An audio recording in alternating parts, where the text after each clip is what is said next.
Kuna kitu ambacho watu wengi sana wanakuwa wanakipitia kwenye maisha. Kuna ile stage ambayo mtu anakuwa amefika sasa, anasema kwamba siwezi tena kuendelea na hii safari ambayo nimeianzisha.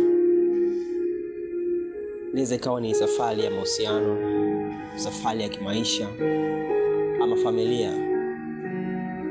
Inafikia stage kwamba unachoka, unakata tamaa, unasema kwamba siwezi tena kwa haya mateso, kwa hizi shida ambazo ninazipitia kwenye maisha yangu.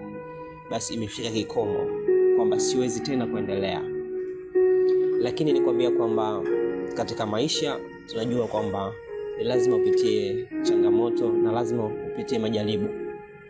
Unapopitia majaribu ya namna yoyote ile, unajifunza, unatambua kwamba wewe ni nani na kusudi lako kubwa ni lipi na ulipokosea ni wapi, ili mradi urekebishe.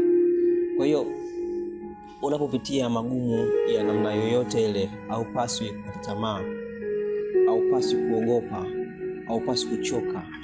Kinachotakiwa ni kwamba umwamini Mungu na uendelee na safari. Kile ambacho umekianzisha usikiache njiani. Endelea na safari yako huku ukiamini kwamba yeye ambaye amekuwezesha, amekufanya uweze kuwepo katika hii dunia, yeye ndiye ambaye anajua wewe ni nani na unapaswa kuwa wapi. Kwa hiyo usiogope na wala usirudi nyuma. Endelea mbele, songa mbele huku ukiamini kwamba mafanikio kwako yapo. Ukiamini kwamba ushindi kwako upo. Tena wewe ni shujaa mwenye nguvu na mwenye mafanikio makubwa. Usijione kwamba wewe ni mdogo. Usijione kwamba hapo ulipo watu wamekuzalau, watu wanakucheka, watu wanakutenga. Lakini ukiamini kwamba hivi nilivyo leo hii sivyo ambavyo nitakuwa kesho. Ukiamini hivyo, basi ipo siku utakuja kusimulia, utasema ya kwamba mimi nilikuwa hivi lakini leo hii nipo hivi.